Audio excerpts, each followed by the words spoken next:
Hi guys, Kenna here. Welcome to distance learning. This is your first set of notes. I hope you had a good summer, and I'm looking forward to going ahead and getting started here. Um, so before we actually jump into the short notes that we have for today, I wanted to go a little bit over how to take notes. Now, this is something most people don't think a whole lot about, but it can really help to make you more successful as a student and help you to go ahead and interact with your thoughts and make better connections for long-term memory. So I wanted to go over some quick things about how to take notes as we kind of mix it in with today's notes so that we can kind of work on these skills together. Okay, so let's start out with the four purposes of note taking. Okay, four purposes of note taking. One, note taking provides a written record for review study. This is especially true if you interact with it and do it in your own language. If you can take what I'm saying and instead of just copying and pasting or rewriting down what I have, but putting it in your own words, you're going to understand it better. Two, taking your own notes forces you to pay attention and focus, so you're less likely to miss important things. Now, in this distance learning paradigm, we have the benefit of being able to pause videos like this to go ahead and catch up on something so you can write more, but it's going to take more of your time and you're more likely to get tired or burnt out. So we want to avoid those types of things. So make sure that you're trying to put things in your own words and that you're focusing and kind of digesting the material as you go before you write it down. Number three, note-taking requires organization, which involves active effort to make connections between the information I'm giving you and any information that you had before. This especially becomes true if we have false information that we are having to challenge in terms of how we digest the new information. If there's knowledge that we think we have, even if it's inaccurate, it's going to go ahead and be the foundation of what we build upon. And so it's important to pay attention to what you're learning and how it connects to what you've learned in the past to make the most out of the information you're gaining. Okay. And number four, as spoken language in particular doesn't last very long, you have to condense and rephrase incoming material. This is more true in a traditional classroom where you can't pause my instruction and then go ahead and revisit it right away. That's one of the benefits here of doing distance learning, is that you can pause me at any time. You need a break to go to the bathroom, you need to go ahead and get a drink of water, you need to just take a minute because that didn't quite sink in and try rewatching it again. Those are all benefits of the system that we're dealing with. Okay, all right. Now, when we go ahead and look at this, there are some key facts about notating that I want to highlight that aren't necessarily about the benefits of the notes themselves. Now, one problem that a lot of students have is they hear something and they're like, oh, of course I know that, so I don't need to write that down. Now, just because you heard something doesn't mean that you know it. Within 2 weeks, you will forget 80% of what you've heard. Within the next 4 weeks, you will only remember 5% of what you originally heard. But the process of actually writing it down using a pen or pencil and putting it on paper helps to put it into your brain in more long-term storage. This also, again, helps you to go ahead and remember certain key details that might be overlooked if you just heard it. Okay, now today we're going to go ahead and give you some tips and tricks to help make this process simpler for you and to make it easier to access later on. And there should be something similar to this in many of your classes, so hopefully this is not totally new. Before you take any notes, make sure that you kind of review any previous readings or notes that you took or any homework, because it'll likely be used in any discussions we have today, or at least tie in some way to what we're going over in terms of the new material. And so when you're trying to access that new material, having the old material fresh in your mind is super helpful. This is especially true when we're going from one class to another. And that may not be as much of a problem here, since you only have 3 classes per term in our new distance learning paradigm. Okay, make sure that you are prepared and you have everything you need right in front of you, so you don't have to take a break because, oh, I forgot to grab these types of things. So you want to have your paper or some sort of binder. When I go ahead and do this, I have my bullet journal that I go ahead and take notes in, but you may have a spiral notebook or loose leaf notebook, or you may print out forms like what I'm going to go ahead and show you today. Okay. Start by going ahead and including the date and the topic that we're going to go ahead and cover. Because these are videos in most cases, you're going to have the title already there on the actual thing that you're clicking. That way you can more easily keep them organized and refer back to them at a later time. This also is going to help you focus what you're thinking about when you go ahead and take your notes, and help you tie back to it if we refer to it later on. Now, Willamette High School is really focused in on Cornell Notes, okay? So many of you may have used Cornell Notes before. I know a lot of the freshman classes do, and this is a really helpful tool that you can go ahead and use, because when used correctly, you can really increase your retention of the material and improve your organization and prioritization for when you go ahead and study for quizzes or other assessments, okay? Now, there are 3 key sections to Cornell Notes. There's the actual notes section itself, the keywords or comments or interactive area where you're kind of engaging with the notes that you already took, and then the summary area.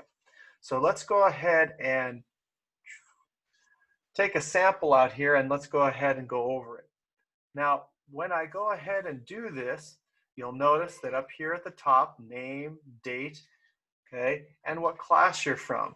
This is a great place to start. I actually already also like to have what the title is for the notes. If you have that, here they put it up here at the top. It says Cornell Notes. Maybe a key if you're going to have any abbreviations, that sort of thing, so that when you refer back, you remember what your abbreviation was. This will help you go faster through the notes.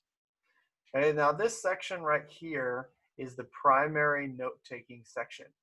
This is where you're going to go ahead and do the bulk of your work. Then this kind of user area over here off to the side is what you're going to go back and interact with. This is also a great place to put keywords that you need to know the definitions of, or any sort of organizational scheme or hierarchy that you need to remember. Okay, so this is an area for you to interact back with it. If you have any questions, you don't understand something that we're talking about in the notes, this is where you want to go ahead and put that, so that you remember to go back and ask me or one of your peers, hey, when Kenna was talking about this, what did he mean by that? Or can you clarify what this particular statement means? And then you don't forget to ask, and then I can go ahead and help you out, or somebody else can. The last section is down here at the bottom. This is that summary section, which I highly, highly encourage you to go ahead and do. We are actually going to be working on developing a weekly learning log, where if you do this summary, you'll basically have done a good section of the learning log already. Okay, depending on how you set this up, you can use this for part of your learning log, and I'll talk a little bit more about that as we get further into this. Okay. All right, so let's go ahead and try this out now. So this is your first real set of notes as we go ahead and go through. The title for these notes are Life is More Than the Sum of Its Parts. A big part of biology is trying to go ahead and get you to understand your connection to all the rest of the life around you. Now, today's notes are going to be short, but I want to go ahead and explain these basic concepts that we will continue to hit on throughout this semester and next semester as well. Okay. So let's start by going over the term biology itself. Now, biology is bio and ology, okay? Bio means life, okay? So bio equals life. And therefore, biology, because ology is study of, biology is the study of life. And a big part of what we're going to start with is what is life. Unlike many other studies like physics, or if you start looking at chemistry, we know what they study. We know what chemicals are. We know what physical forces are. But it's a lot harder to go ahead and define what life is. I mean, what is that key thing that makes life life? And so that's what we're going to go ahead and try and focus on today. Okay? So when we try and define life, we end up having a long list of properties, and we'll focus more on this next class. But these properties work together to create something greater than just those properties alone. And this is something we call they emerge or rise out of. So we're going to talk about this process known as emergence. And emergence is this complicated subject that covers a variety of phenomena. But it's really about how things go from simple to complex. And as they do, they pick up new qualities or traits or behaviors in that process. So I wanted to kind of help you visualize this. So when we look at nature, from the fractal patterns of snowflakes to the cellular life forms that we see on the planet, our universe is just full of complex phenomena. But how does that complexity arise? Well, I'm going to use emergence as an idea for how that occurs. So what is emergence?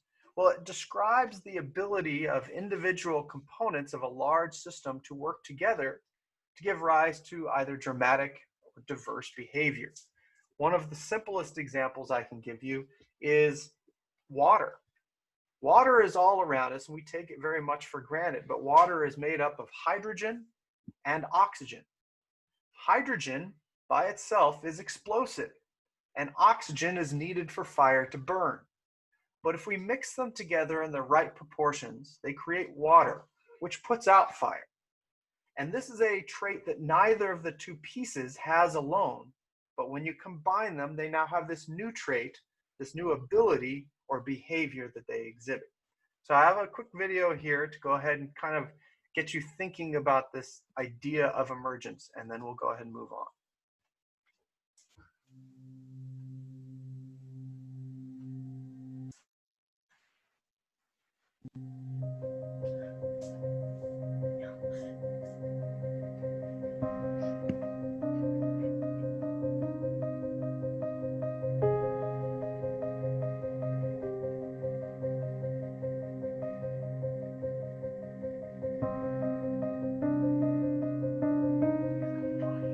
Now, as you can see here, the artist is using simple tools, pencil, Q-tip, eraser, to go ahead and create some pretty amazing strokes. And I don't know how many of you are artists, but when you think of art especially, it's a creative process where you do things that people don't necessarily always understand to create the ultimate picture that you're trying to go ahead and develop.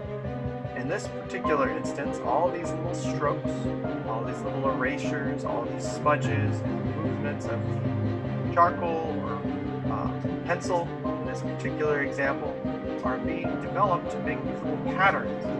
And until you zoom out, you can't see the entire picture. But hopefully, by just looking at the pieces, you can kind of get an idea of what's happening here. Now, I'm going to stop talking and let you watch a little bit more of it.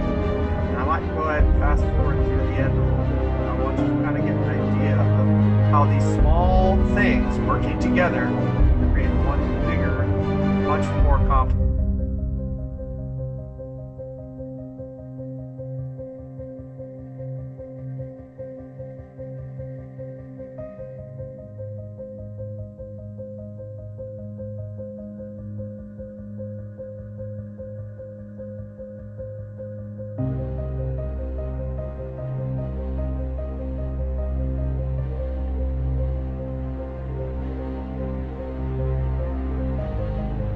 Guess what it is yet? Probably can at this point. Okay, I'm going to jump forward to the end so you can get an idea of what the finished product is.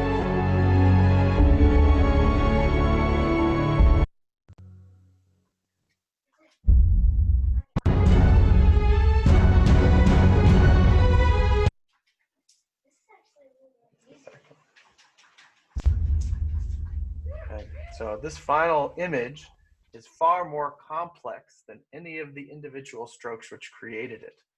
Okay, but that's part of what makes this pretty spectacular. All right. So unlike music from an orchestra, which is led by a conductor, somebody telling individuals what to do or how to behave or how to perform, emergent behavior arises spontaneously. due to often incredibly simple interactions of the parts of the whole and the surrounding environment. So in other words, emergent systems are considered to be greater than the sum of their parts. All these new traits, like water developing the ability to put out fire, are what we call emergent properties.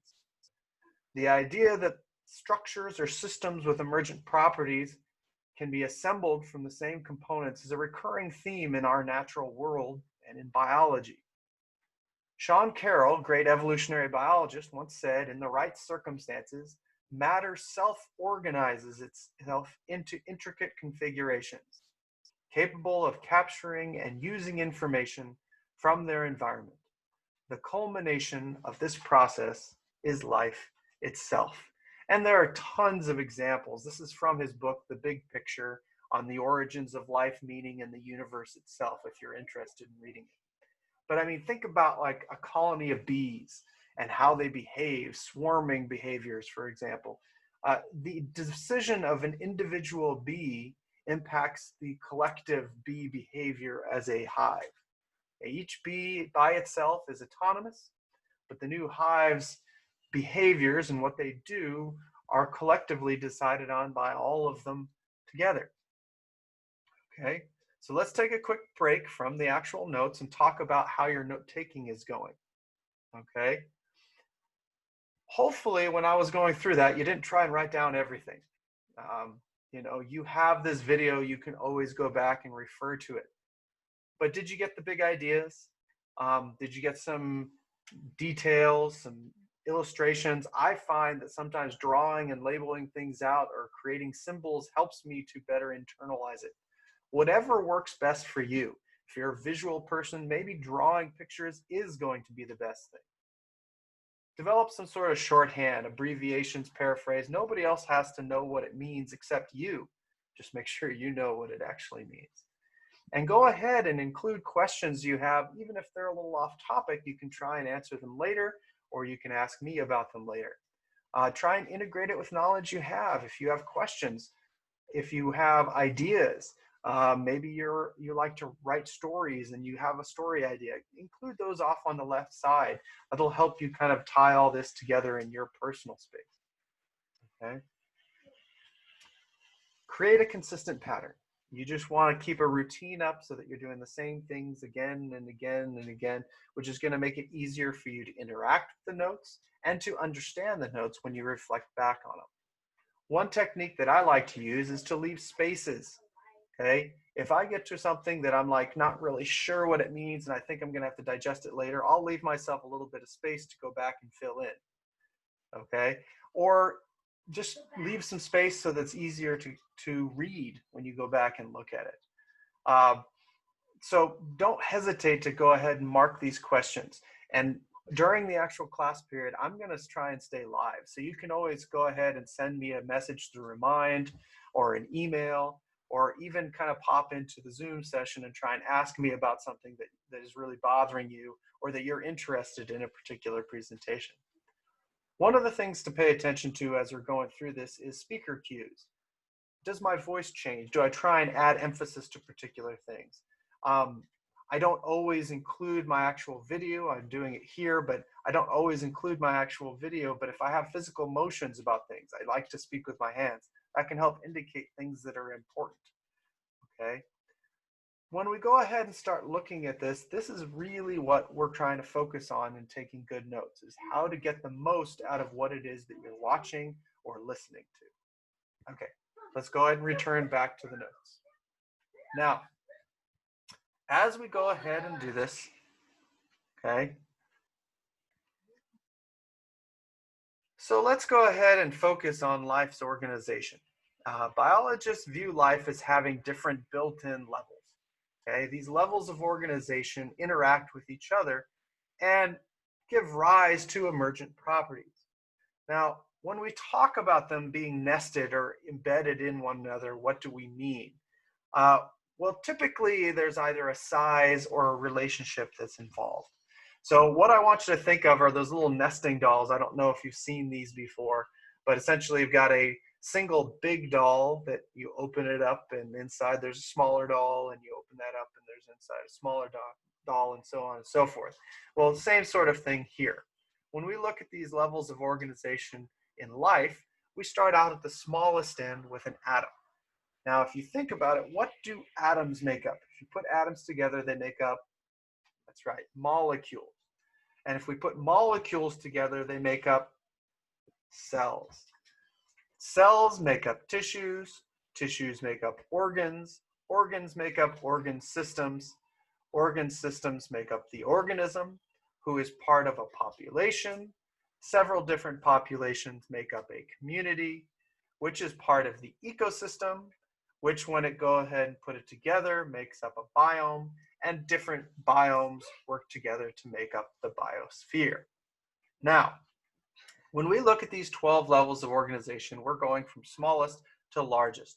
There are so many atoms that make up molecules, so many molecules that make up cells. So you can see how they're building on each other.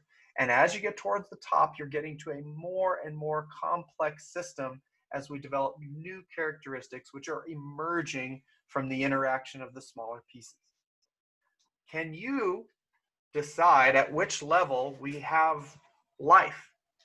I mean, most of us would say that atoms alone are not alive. Where does life start in this hierarchy? Pause the video and take a minute to think about it. Hopefully, you were able to come up with it. But the first level here that we actually consider in biology as alive is the level of cells, okay? So when we go ahead and talk about what makes something living, especially a focus of next class, these are some of the key pieces that we're going to identify. That it has a cellular basis, that it's made of cells, that it somehow takes in energy and nutrition to continue fueling itself, that it maintains itself, some sort of level of balance, which term we call homeostasis, and that its instructions are written in the form of DNA, which is our hereditary molecule. Okay, so let's start out by looking at the cellular basis, and these are all things that we'll cover over the course of this year. Okay, what is the smallest living unit that we consider of being alive? This was just what we covered in the notes a little while ago. Do you remember what it is? If not, the fact that I've repeated it now suggests that it's probably something important and you might want to make sure you include it in your notes. The smallest living unit is the cell, okay? And basics of cell theory that we'll cover again later are that all living things are made up of cells, that cells are the basic units of structure and function in living things, and that new cells can only arise from pre-existing cells, okay? The second thing we saw on that list was energy and nutrients. Now, not all living things eat, but all living things do require nutrients on an ongoing basis to sustain themselves. So what's a nutrient? Well, it's a substance that an organism requires from the environment in order to keep itself growing and surviving. Now, we start looking at two primary groups that relate to this idea of consuming nutrients. One, we have producers, which are organisms that make their own food through using energy and raw materials from non-biological sources, things like photosynthesis, for example. That's probably one of the most prevalent examples here on our planet. We have others that are chemosynthetic, but we'll talk more about that later as well. Photosynthesis is that process by which plants mostly take in energy of sunlight and convert carbon in the air, carbon dioxide, into sugar. Well, once that sugar is captured, now there's a food source available and things can eat it.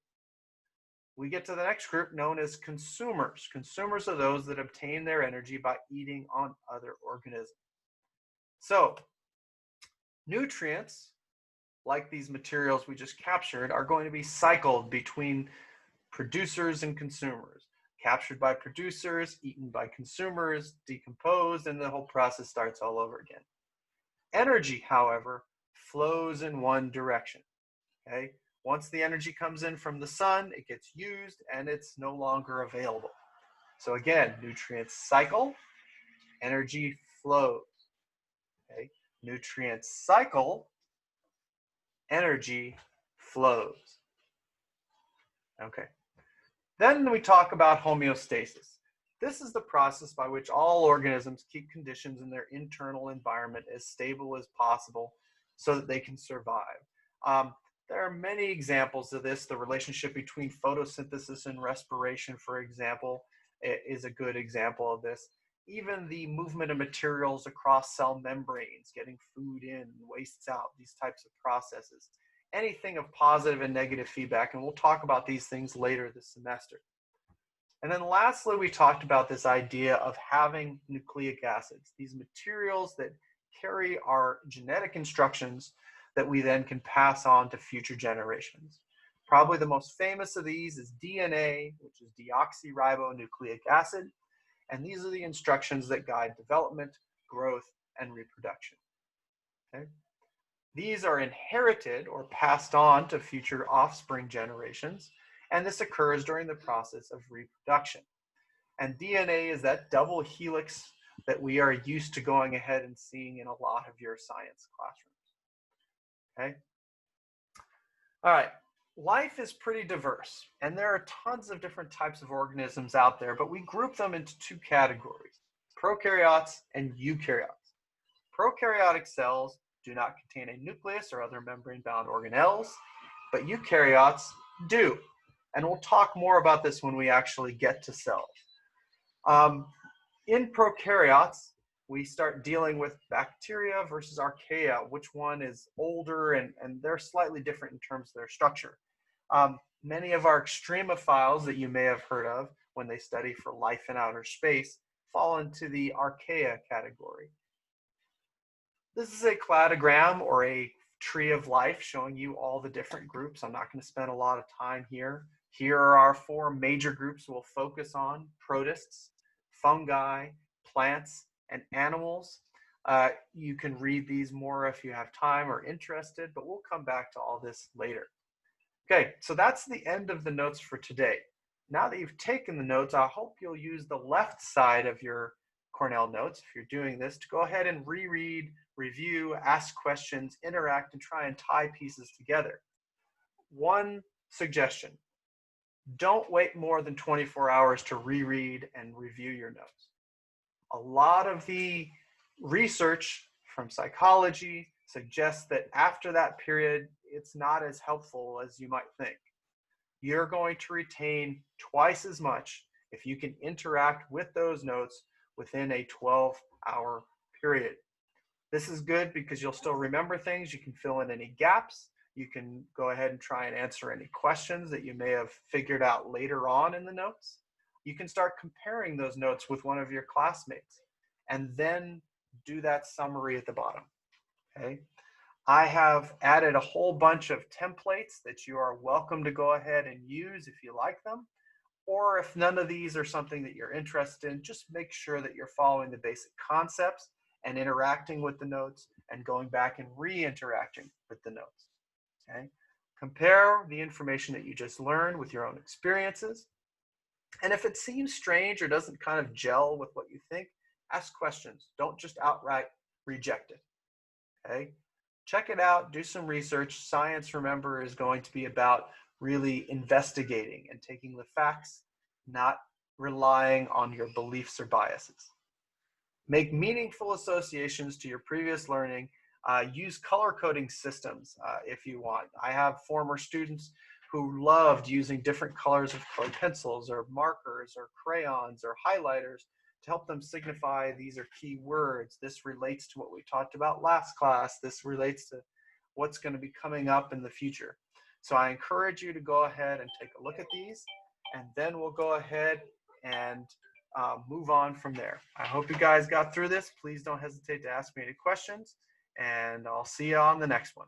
So long.